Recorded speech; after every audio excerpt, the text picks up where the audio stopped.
Hello, I'm Mark, and this is the Fast Track Impact podcast for researchers who want to be more productive and achieve real-world impacts from their research. In this week's podcast, I want to talk about the image problem that impact has got. Now, for some of us, impact is cool, and I definitely think it's cool, and maybe quite a few of you guys think it's cool as well, but the reality is that we do have an image problem, and for many of us, this is far from cool. This is far from motivating. In fact, it is the opposite. This is something that is actually, for many researchers, fundamentally demotivating. It is the latest stick that managers have got to wield against us to steal our academic freedom, to reduce the time that we have to just think, to indulge our curiosity, because we have to measure now not only how excellent our research is, but the impact that comes from our research. And this image problem is problematic for two reasons. One is that this is meaning that fewer academics are engaging with impact. And it is also meaning that some of us are engaging in impact, perhaps for the wrong reasons, because we're told we have to, because actually it's the only way we can get funding, not because we actually want to make a difference, because we really genuinely care about the people we're saying we're going to help. And as a result, I believe that the impact agenda is in peril. Now, yes, it's going to continue, and whether we want to or not, we will continue pursuing impact and measuring impact within the academy. That is where we're at politically at this time. But I think if we don't sort out some of the problems that we have, then there is going to be an increasingly grudging academic community following along with this impact agenda. More concerning to me, however, are some of the unintended negative consequences that arise from the increasing number of conflicts of interest that REF is throwing up for researchers who are now having to engage whether or not they want to. What I'm going to do in this episode is to have a think about some of the motives that underpin what we do and why we engage in impact. And think about what we can learn from that, both as individuals, but also as institutions, and how we can harness what we can learn about what motivates and inspires us as researchers to start trying to create institutional cultures around impact that nurture and inspire rather than hit us over the head. So we've got a problem that we need to address. Some of us, like me, are really motivated by the impact agenda. We want to motivate our colleagues, and actually some of us are in roles where that is our job, to try and facilitate research impact more broadly across the institutions or groups that we work with. Whether this is something that we are passionate about or we're mandated to do, I think you will discover when you start doing this that it is far more than just creating time or providing people with money or skills or resources. Actually, very often the starting point is that you need to understand how you can motivate others to engage with impact. And the problem is that there are some very deep concerns around the impact agenda. And I believe that we need to face these head on rather than brushing them under the carpet and saying it's not a problem, or yeah, you've got problems, but get with this. You just have to do this anyway.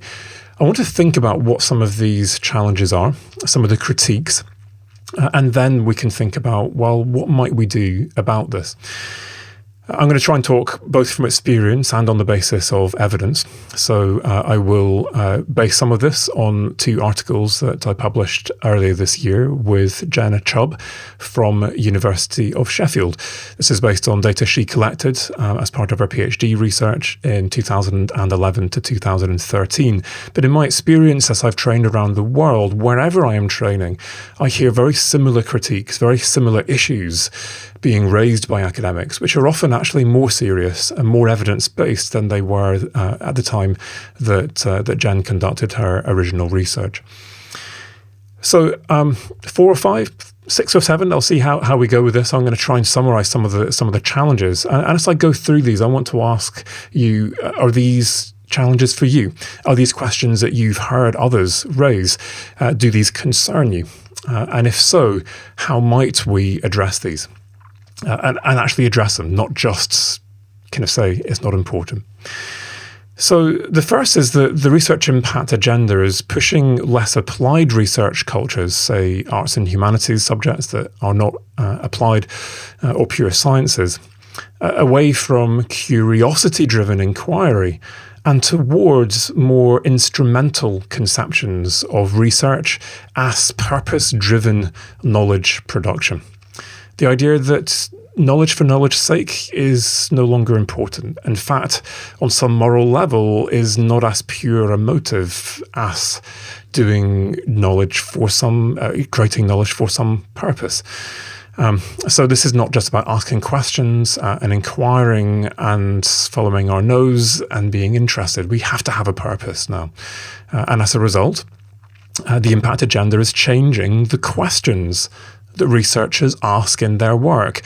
And increasingly, the academy is prioritizing questions in the funding proposals that they write that we believe are more likely to lead to non-academic research impact.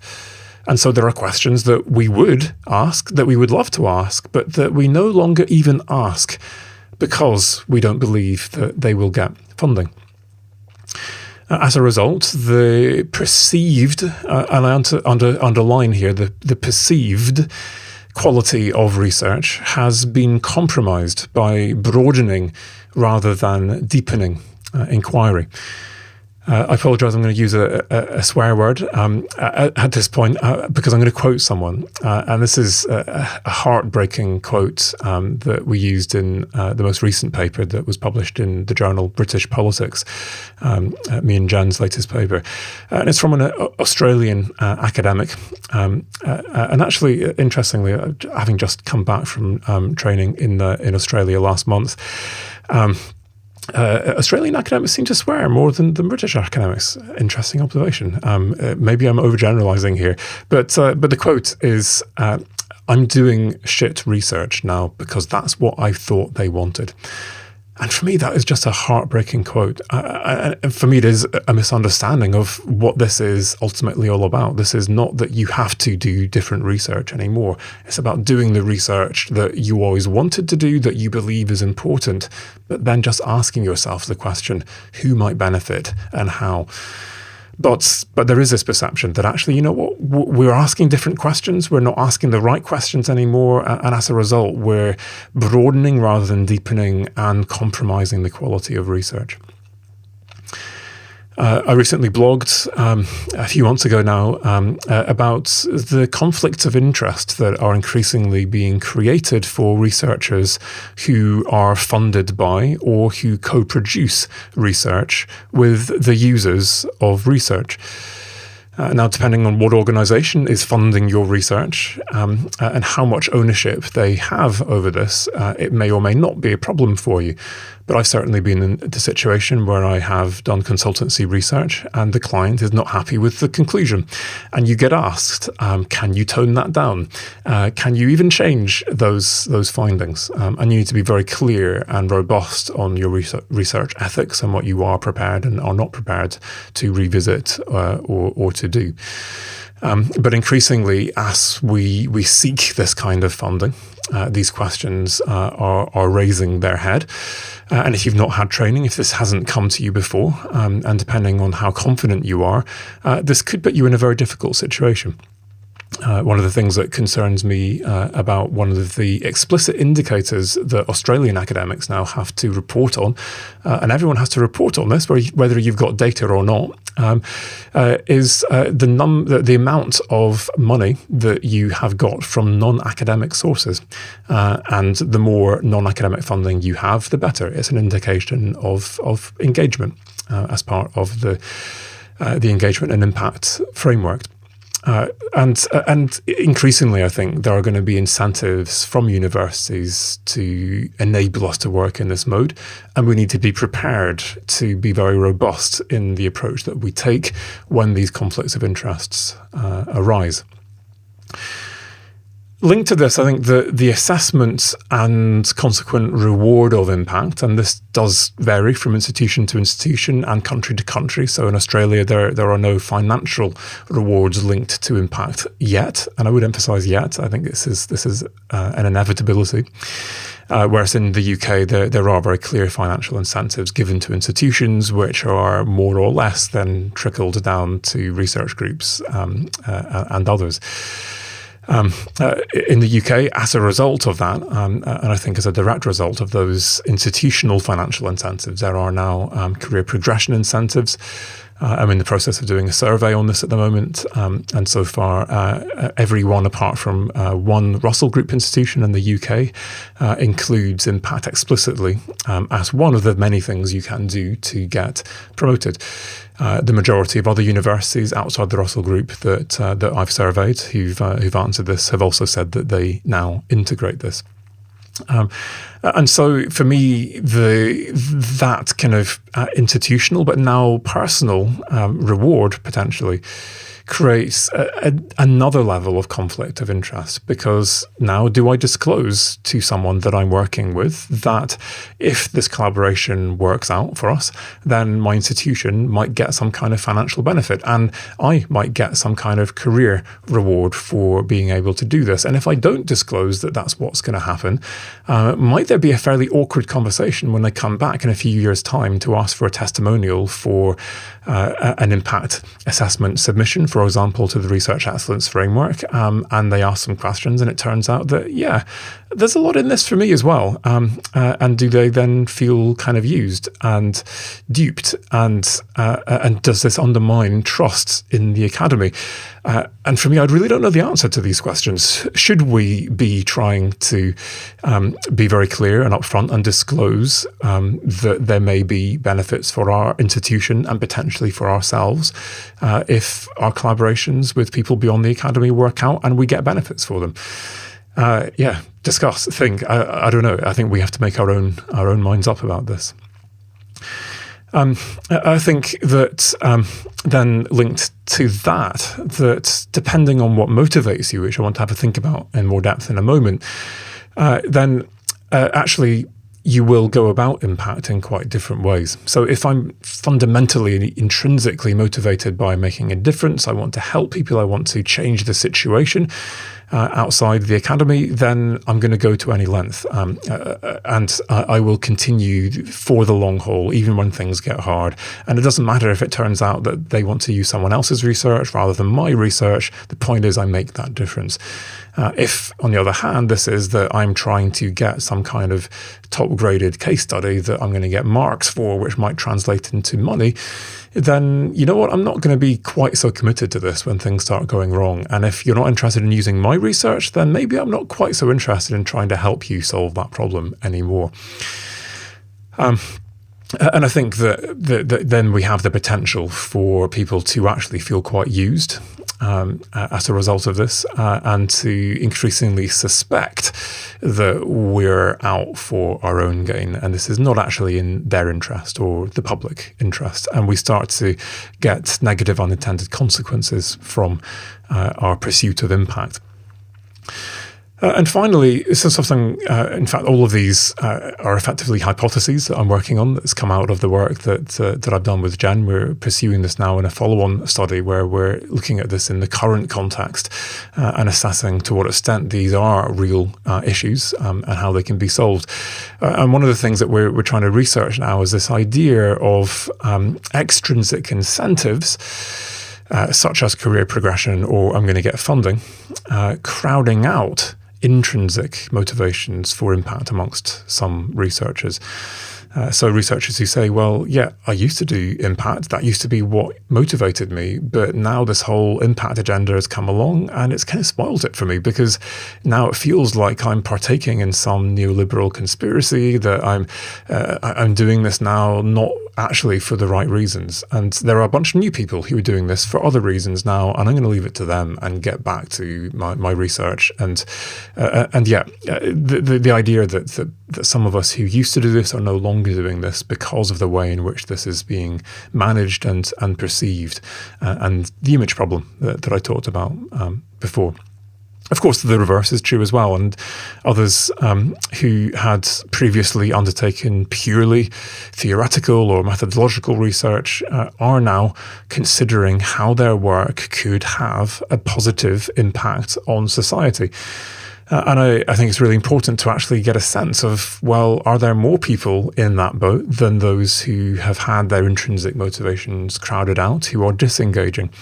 And I know many researchers who had always had that in their motivational mix. Yeah, of course, it would be nice to make a difference, but yeah, when I get a bit more time, and it never quite makes it up their to-do list far enough to really engage seriously in impact. And having these extrinsic incentives is enough to just make them prioritize it, put it up their priority list, and great, I'm doing it now. And actually, how big is that population? How many of us are now doing this whole impact thing because there are some incentives behind this, and we're doing it for very good reasons, despite the fact it was the extrinsic incentive that tipped it over into being something that I actually do, rather than just dream about doing. So, some problems, but already I hope we're getting a sense that, you know what, there are some solutions here. We've got a whole load of motivational levers that we can potentially use. Some of them are extrinsic incentives, and I want to have a look at the range of those that might exist that we can use. And some of them are more intrinsic. And in both of these categories, there are more useful and more problematic levers that we can pull. So looking from the top down, the kind of incentives that exist, of course, we've mentioned a few of these already. I may want to get promoted. I may do this because there's a workload model, and I'm going to get some workload allocation that will mean I get more time for my research, for example. This could be research funding. It could be because I want to get an impact case study. It could be because I want to be part of a success story for my group that enables us to climb a league table. And as a result of that league position, that we will be able to attract new, exciting staff. We'll be able to retain our best staff. I'll be part of a vibrant group that is going places. This could be about the funding, if you're in the UK, that would come from the government as a result of getting a high position in a league like that. And especially if you're at the grassroots, if you are in a university where there is some trickle down all the way to research groups and it isn't entirely top sliced. I think if you look through this list of extrinsic incentives, I think that the thing which is really positive about the fact that these exist, and a reason why we might want to engage with these and use these, is that it sends a really clear message to our institutions, to the people in our groups, that this is something that we take seriously. I'm prepared to put my money where my mouth is. I'm prepared to give you time to get that job done. We celebrate, we reward this, and we do that in a formal way. And I think that messaging is important if we actually, as a research group, as an institution, genuinely believe that impact is something that we need to do. So I don't want to undermine these. At the same time, if this is the primary reason and the only reason you do this, then, of course, this becomes something that people start to gameplay with. So, yeah, I want to get a promotion. What is the easiest way I can get a promotion? And a colleague came to me recently for advice in my own university, and there are a whole load of different things you can do to get promoted. And one of the things is you can contribute towards an impact case study. And hopefully a good impact case study, and there's some messaging around that, not just any case study. And the comment was, well, hey, maybe this is actually a quick and easy way to get promoted, because I could find out if there's someone else who's got a case study that is well advanced, that is linked to my research area, and now I can ask them if I can help them and get one of my papers into this and help shape that. And now, great, with fairly limited work, I can make a massive difference here, and I can get promotion. Now, if this is purely about getting promoted, then that's fairly crass gameplay. In the case of the person who spoke to me about this, he was genuinely passionate about making a difference in this area. But the fact that this was in the promotion criteria was making him think, of all the things that I prioritize over the next year, maybe this is one thing I prioritize more than something else. And maybe this is an efficient way of prioritizing it. And so you begin to see, if this is purely about promotion and I'm doing this to get promotion and no other reason, then this might go wrong and we might get a situation where people have a conflict of interests and we're doing this to use people for our own benefit. But of course, it can work the other way. The intrinsic motivations can work both ways as well. And for me, I think we always need to try our best to engage with as many of our intrinsic motivations as possible when we think about motivation for impact and how we motivate others to do impact. And if we only rely on these extrinsic incentives, we really increase the likelihood of things going wrong, and we begin to create institutional cultures that actually inadvertently encourage gameplay. So, yes, some of us may have an intrinsic motivation to make a difference. Great, that's easy. We can key into that. We can enable people to achieve their aspirations. We can equip, we can inspire, we can give people skills, we can give people time, we can give people funding to help them achieve that. Great. But what if this is actually that I'm a curiosity-driven researcher? This is about creativity, whether that's creative freedom to ask those curiosity-driven questions, or actually the creative process. For many of my colleagues, whether it's making a difference or curiosity-driven research, actually it's about the end point. It's about the fact that I made that difference and I can measure it. It's about the fact that I got an answer to that question. And for others, it's actually all about the process. You know what? I don't really care if we get an answer. Yeah, that would be nice. That's icing on the cake if we actually get an answer. But the process of researching this just fascinates me.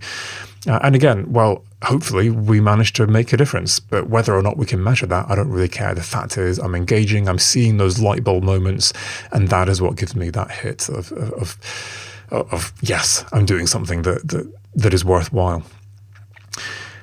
And I think we can key into all of these in different ways. And I think that if you can pair at least one of those intrinsic motives with some of those extrinsic incentives, then we start to create institutional cultures which are much more healthy, that are doing things for deeper reasons than just the kind of the managerial work of running a university and ticking boxes and positioning ourselves in league tables. So let me just give you one more. So there is one more intrinsic motivation which is more problematic, and that is, of course, ego.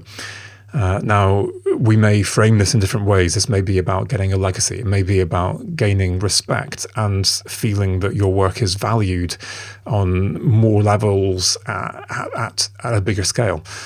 It could be about just getting indicators of esteem for your CV, for your next job application. But actually what is driving us here is fundamentally our ego. And I think that it's worth bearing in mind that for many of us, actually, the hit that we get from doing impact is, in part, the fact that this feeds our sense of self-worth and value. So let's not deny that. Let's accept that, but let's try and make that more explicit so that we're aware of how that might play out. And if I'm working with someone who I know is very egotistical, and that is what is their primary driver in everything that they do, and you'll know that because there's usually carnage all around them, then I'm very careful about anything that might get them to start now going all guns blazing on impact for their ego, because of course now this is about me, and it's not really about anyone else. And I'm making a good story of this, but the reality I can see is something different, and that carnage will just expand to the non-academic world as well. But taken more healthily, if we're very open and explicit about this, actually this can be something that we can throw into the mix and that can give us a sense of satisfaction, a sense of value, a sense of worth and esteem that can keep us going through the hard times of that pathway to impact. So how can we use these different motivational levers to not only make sure that we're doing this for the right reason, and to remember the diverse and rich and beautiful reasons why we can engage in impact, but how can we also use these insights to inspire and motivate others for the right reasons, rather than having to only rely on these extrinsic incentives. And for me, the first step is to identify individuals that I can work with around these intrinsic motivations. Because for me, this has to be a one-to-one thing. You can't really work with intrinsic motivations at the scale of groups, because we're all completely different. And at the heart of this, and of course at the heart of my book, the Research Impact Handbook, and everything that I do, is this concept of empathy. And so what I'm trying to do now is I'm trying to identify individuals that I can open a channel of empathy with. So the kind of individuals that I'm identifying are influencers who I think are doing relevant work that is relevant potentially, or could be relevant beyond the academy.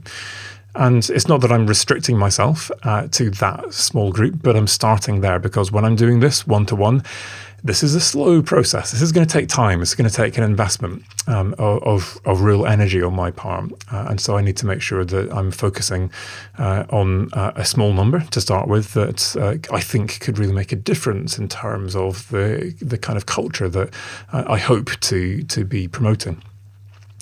So I've got these people who I think are potentially influencers within a group. And that doesn't necessarily mean the professors, the PIs, the people at the top.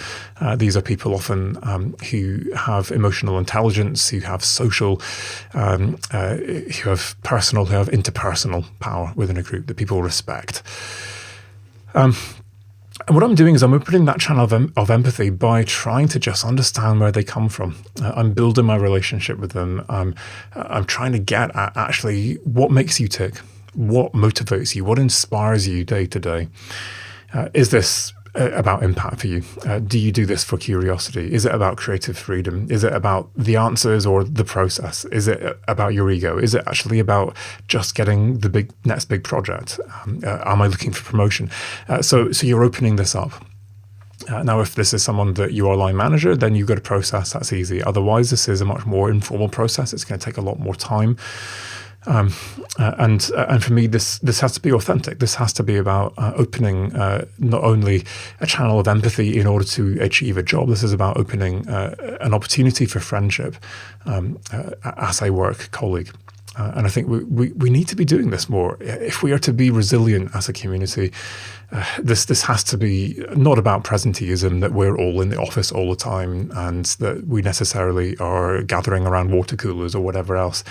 But I think academic community is based on friendships, it's based on relationships.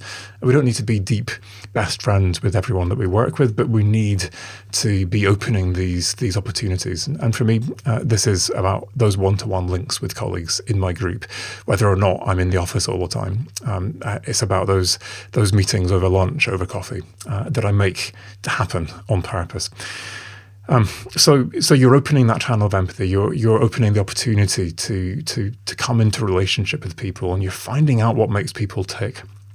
And based on what you find, then you can create opportunities for people to engage with impact on the terms that will intrinsically motivate and inspire them. So if this is for them about getting funding, then now I have got that on my radar, and the next time I see a bit of applied research funding that is in their area, I'm sending this to them. Look, I found some cool funding. This is the kind of stuff that you're doing. Is this something that might be interesting to you? They may not have seen it because they're not looking in perhaps quite such an interdisciplinary realm, but hey, you know what? This sounds interesting. And if I could would not always happen, if I could then actually introduce them to a group of more applied researchers working in this area, to have a conversation around a particular goal, which is always nice. You've got to focus your conversation. Then who knows, maybe something happens and maybe they get that big grant that they've been looking for, or they're part of that big team that wins that grant and they meet that goal. Now, of course, this is an extrinsic incentive. And so the whole time I'm asking myself how I can try and then link this back to their intrinsic motives. And so if this is about curiosity, which is in most people's set of motives as a researcher, then I'm making sure that this is not just an applied research funding opportunity, but one which is directly in their line of work, which is going to help them to deepen the stuff that they are already curious about. And so now, they are more likely to engage, because actually that inspires me to find out more about this amazing thing that I've been researching with cool new people that will open my mind to these new things. But it's in the context of a more applied project where I get exposed now to working with stakeholders and publics and to the questions that they have and to the challenges that they throw up that mean that I have to do research in new ways, that actually fuels that sense of curiosity through the research process and makes me realize that actually, as a researcher, this is a new stream of research I can do. That doesn't mean I have to change my identity. I can still be a pure scientist. I can still be a non-applied arts and humanities scholar as my main specialism, but I also do this curiosity-driven research in this other context that is more applied, that makes a difference. And hey, it's pretty cool because every now and then I can see it makes a difference. And I'm not going to complain. So what about the person who loves curiosity-driven research as a process, and it's not about research funding? I'm just curious. I just want to find out more about the world around me. What might you say to someone like this? So for me, this is, again, it's about concrete opportunities, but I'm now keeping my ear to the ground and I'm looking for opportunities that might be really interesting for them to engage. So is this a public lecture series? Might you be prepared to do a public lecture and actually think about what is relevant to publics from your research as part of that kind of opportunity? And for something like that, actually, if this is someone who actually needs a bit of an ego boost because they've had a hard year, then that kind of opportunity to showcase their work, to get it made into a video that goes online and to really celebrate what they're doing actually could be a major boost to them as well. It may be that this is actually just about, hey, here's a really interesting event. And I wondered if you might be interested in going. It's not an academic event, but it links directly to the stuff that you told me that you're really deeply curious about. And I wonder, might you go and represent our research group? Might you come back and give us some intelligence? And actually, as a result of engaging with those people in that non-academic society or whatever it is that put on that event, you increase the likelihood that that person gets the opportunity to think in new ways about their research, to reframe what they're doing, to get asked questions that actually pique that curiosity and make them think, you know what, engaging beyond the academy actually fuels my curiosity and gives me opportunities to think in new ways and learn new stuff. And what you discover is just even with this very low level kind of thing where you're not actually explicitly having a pathway to impact, any specific impact goal, you're making people what I would describe as impact ready. For me, just simply being in the right place at the right time, connected to the right people, means that you are now mixing in the circles that make you visible, whether this is just through online, social media, for example, or through going to events and mixing socially or professionally with new groups. When an opportunity comes to make a difference, when someone suddenly needs some research, some evidence, when something suddenly becomes topical because it's hit the news, you are the person who is visible. You can ask that question. And whether or not you can answer it directly, you get involved, you can pass them on to others, but actually you get a sense of, hey, this is quite exciting. This is actually really interesting. And you're ready to now pursue whatever pathway to whatever impact arises, rather than being stuck in your your ivory tower. I've got a project at the moment where I have a mix of researchers who are more or less engaged with impact. And one of the things that I'm doing is I'm just putting questions to them. And so the most recent email sent to my team was that a government department was asking me for knowledge gaps. And they wanted to know, well, what does the research community think are some of the key knowledge gaps at the moment in this particular area? And so I put it back to my team. This is exactly the kind of thing that some of my more curiosity-driven members of the team are going to give me some really beautiful stuff, and that will actually help them frame, well, where are we at? And you know what? They're going to learn from what comes out of this process to help them understand where the cutting edge is, whether or not this makes a difference. But now when I send this to government and I engage with government with what comes next, you begin to see, well, hey, engaging in this got to help me think more deeply about where the cutting edge is. I got a better understanding of where that cutting edge might be. And there are some benefits coming from this to government as well. I've also recently submitted a consultation response. And again, a question from the government linked to some policy. Does anyone have any answers? Here are some ideas. And what do you think? What research have you got? And specifically asking questions to some of my less applied team members. Could you get something out of a model that you're working on that might tell us something on this or not? And again, it's getting a sense that actually when you work with people like me who are engaged with the policy community, you get asked some really interesting questions. You have to pull out some really interesting stuff from your data, from your models, that actually starts you thinking along new lines for your next paper, your next grant. And yeah, you get a sense of, hey, this is cool. I'm into this. I'm interested in this. And what I want you to do really is to think, to stand back from this. And as I've been talking, just get a sense of how different that is as a research culture to what many of us feel at the moment as this top-down, institutionally, politically driven impact culture that says you have to get impact for us to tick boxes. It's a completely different thing. There's a vitality, a life, an inspirational kind of quality to engaging with people's intrinsic motives and being clever about how we back that up with extrinsic motives.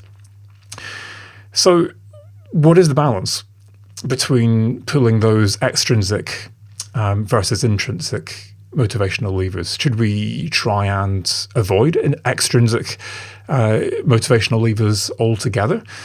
Well, I think that overuse of those is a problem. And I think where you are exclusively, or at least it's perceived that you are exclusively driving impact in these kinds of ways, then you will, perhaps inadvertently, create the perception of a very much top-down managerial culture around impact that may well be perceived, and in reality be perceived to limit academic freedom and to be something that is instrumentalizing and narrowing what impact is in your group, in your institution.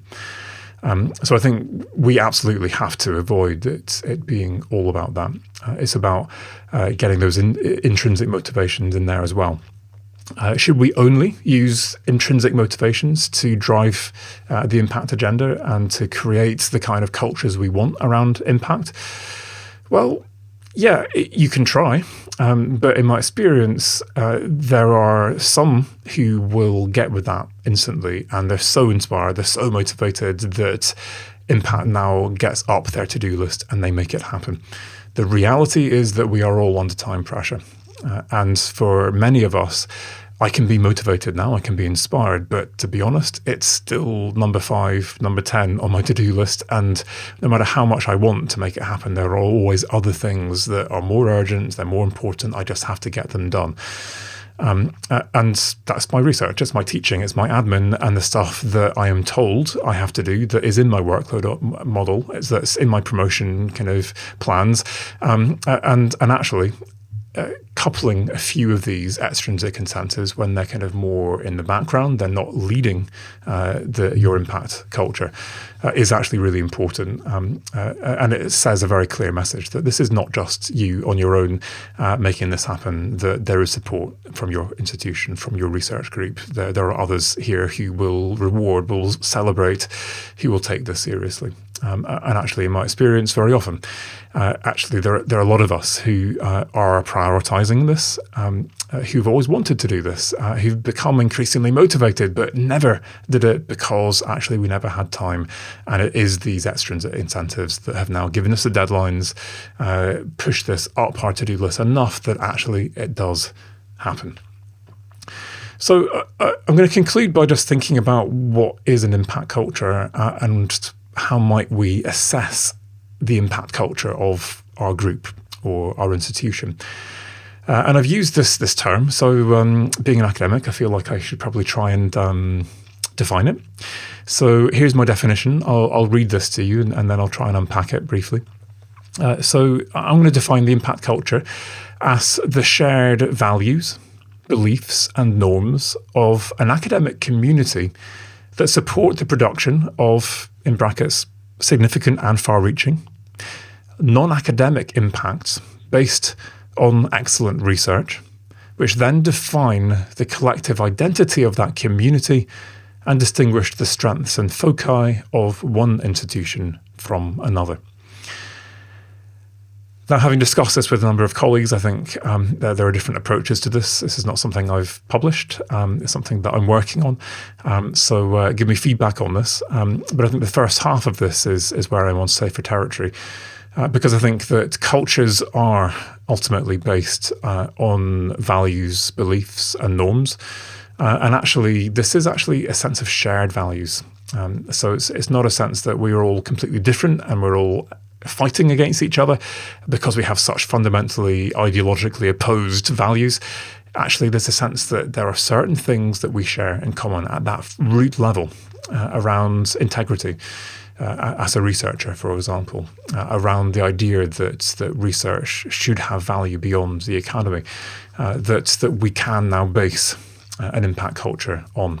And it's about trying to understand what are those shared values, beliefs and norms in your group and in your institution, and how do they differ between different groups within your institution. But this is the underpinning. And so my definition is this is the shared values, beliefs and norms of an academic community that support the production of impact. So in my definition, this is going to be the production not just of any old impact, but ideally of significant and far-reaching impact. And of course, this is non-academic impact. And ideally, it's based on excellent research. It's certainly based on research. Whether or not it's world-leading in terms of its originality and significance, this is rigorous research that underpins the benefits that we provide to the world as a result of this supportive, nurturing, hopefully motivational and inspiring impact culture that we've got. And then the second half, which is, I think, perhaps the more questionable half of my definition, is that if you have this this set of values that underpin the production of research impact in a healthy way, then that can actually help to define a collective identity. And institutions or groups that are particularly applied, for example, very often impact is part of the way in which we describe ourselves to the world. And it's part of our sense of collective identity as a group, that we are here together. We work together because we share this idea that we are together making the world a better place. And of course, as institutions, we're all trying to work out, well, what are the things that make us distinctive from our competitors?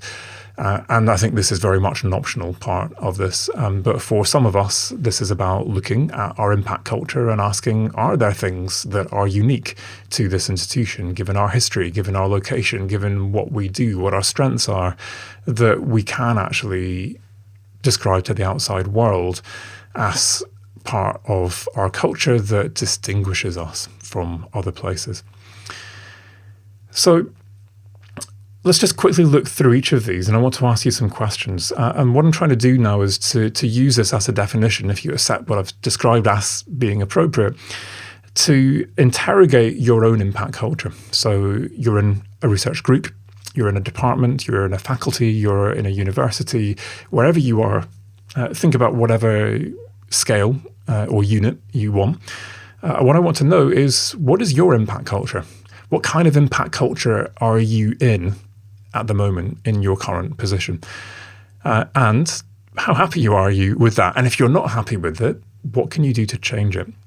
And for me, if we understand the different components of what make our impact culture and whether we're happy with them, then hopefully the answers to how we make it better become self-evident. So first of all, let's look at this idea of shared values, beliefs, and norms that underpin effective and healthy impact cultures.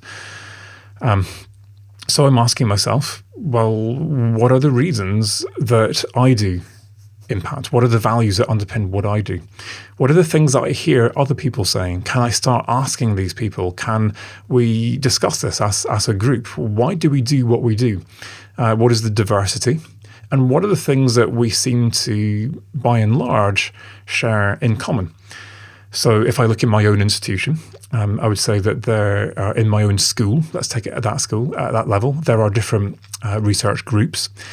And I would describe some research groups as having a set of values around impact that are very pragmatic. Impact is something that we have to do to get funding and to retain our competitive advantage through league tables. And with that in mind, this is about doing impact as efficiently as we can, so this doesn't detract too much from the time we're able to spend on the science. Then there are other research groups within my department that actually, when you listen to what they talk about in meetings, actually this is all about equality. And there are lots of discussions about equality within the group, for example, and how we treat different people and the language that we use. You'd never guess this might be a social science research group. There are conversations about empowerment and disempowerment and the marginalized, whether this is early career researchers or people beyond the academy, and the idea that what we do can achieve change, beneficial change that can empower people who are in need, that can meet important needs and priorities that have been expressed by people that we want to help, that can bring equality, that can make the world a better place. And you hear this, it comes out of meetings, it comes out of discussion in various different shapes and forms, and you can see, there is a sense of shared values, beliefs, and norms, and they are practiced and rehearsed and embedded and cemented through the work of that group and how they interact with one another. And of course, that will have impacts on the approach that each of those different research groups take to producing impact and the kinds of impact that they end up producing. Let's move on then to this idea of us as a community. So this is about the values, beliefs, and norms of an academic community. And an academic community that has some form of collective identity at whatever scale. And so my question to you is, how would you describe your academic community in relation to trust? And if community is all about relationships, then how would you describe the ways in which impact affects relationships between colleagues, the levels of trust that there are between colleagues around impact? For example, might there be distrust between natural and social scientists, where social scientists feel used because they get to tack on to the end of a project to do the impact rather than being respected as equals in an interdisciplinary team with their own research questions and work packages and outcomes on a research level? Looking at my own institution, that is not a problem. I think I'm in a fairly unique department that has social and natural scientists, and there's been a lot of work, especially led by my head of school, to enable us to understand each other so that we operate in interdisciplinary teams genuinely as equals. And this is one of the few places I've worked at where I see that happening on a day-to-day basis, genuinely. So for me now, this is a strength, actually, and let's build on our strengths in terms of our impact cultures. And actually, we have teams of people who respect each other from their disciplinary background and who can and do work interdisciplinary. That's not the right word, but yeah, in an interdisciplinary way, that means that we are ready for impact. If there is a question that does not respect disciplinary boundaries, then we can do this and we can do it well. And we're there poised to do relevant, impactful research.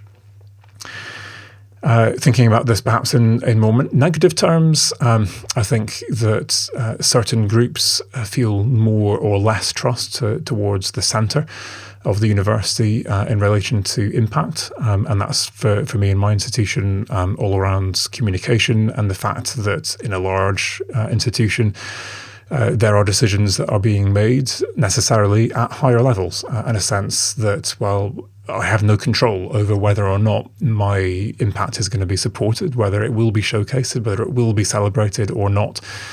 And so, yeah, do I trust other things that come from the centre around impact, or do I do this based on what are the local drivers for me? And the fact that there may be patchy trust between research departments or groups and a centre may or may not be a problem if you've got a community that works for you at that more local scale.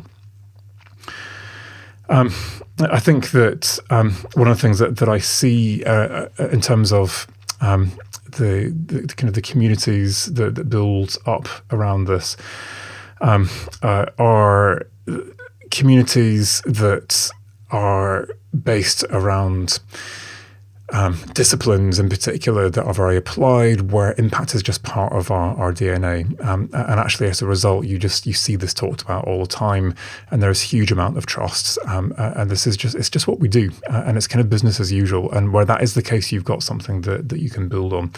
But of course, there are other groups where actually this is a thing which is characterized by distrust. Impact is not something that we've ever done. This is not something that we would ever define ourselves in relation to. Our collective identity is about the research we do. It's about our inquiry. It's not about impact. And now, actually, the narrative around what we have to do to get funding, what we have to do for our university is all about having to make people happy and actually about distrust. Finally, let's think about then the production of impact and what is the level of impact that is coming out of the work that you're doing, and what is the research that is underpinning this? Is this research impact or just impact? And so I work in universities where actually the impact culture, part of what characterizes it is there's lots of impact, but very little in the way of high quality research underpinning it. So this is across different types of universities, departments where you have headhunted people from industry, from practice, from policy, from business, and they are still at the leading edge of business, of practice, of policy or whatever, and at the same time doing incredible teaching, but they're not research active. And they're still continuing to generate incredible impact, but on other people's research or on their practice and experience. And actually, you've got a problem now as part of an impact culture that is characterized in that kind of way. Of course, the opposite is those groups that have done and have always done incredible research, but have never really done impact. And if that's the case, then understanding that's your strength is great, because that is the foundation. But now that's part of the problem that you may want to try and address is an impact culture which actually has never really valued the impact of our research. It's always been about the quality of our outputs. So what do you do about this? How would you change an impact culture that you think is going wrong? How do you feel about your answers to these questions? Are you happy with the kind of values and beliefs that underpin impact in your group? Is there a community around impact? Do we talk about it all the time because it's just part of what we do? Or do we only talk about this in meetings to do with our latest research assessments? So we talk about impact in ref meetings and nowhere else. Do you have a great research base that is generating multiple impacts? Are you spoiled for choice? Or actually, are there problems in terms of the production of impact or the quality of the research that underpins your impact? And when you put all these three things together, what you have is a characterization of your impact culture. If you are happy with this, let's identify your strengths. What are the things that you can build on, and what can you do to be part of an impact culture that becomes even more like that makes those values even more explicit, that builds on that community and extends it and brings others in and can broaden beyond just your research group to the rest of the department, beyond your department to the rest of the university. And how can you celebrate the production of incredible research and impact that is happening? Great. If you're not happy, however, then the question is, well, what can I do to change this? And very often, there's very little that you can do as an individual. So what can I do to think about these questions at higher levels with people who might have the power to do something about this? Can I start conversations with others? Can I bring this into my research group meetings? Can I start to change the dialogue, or at least to make it explicit that there is maybe something that we may need to change in our group, in this institution?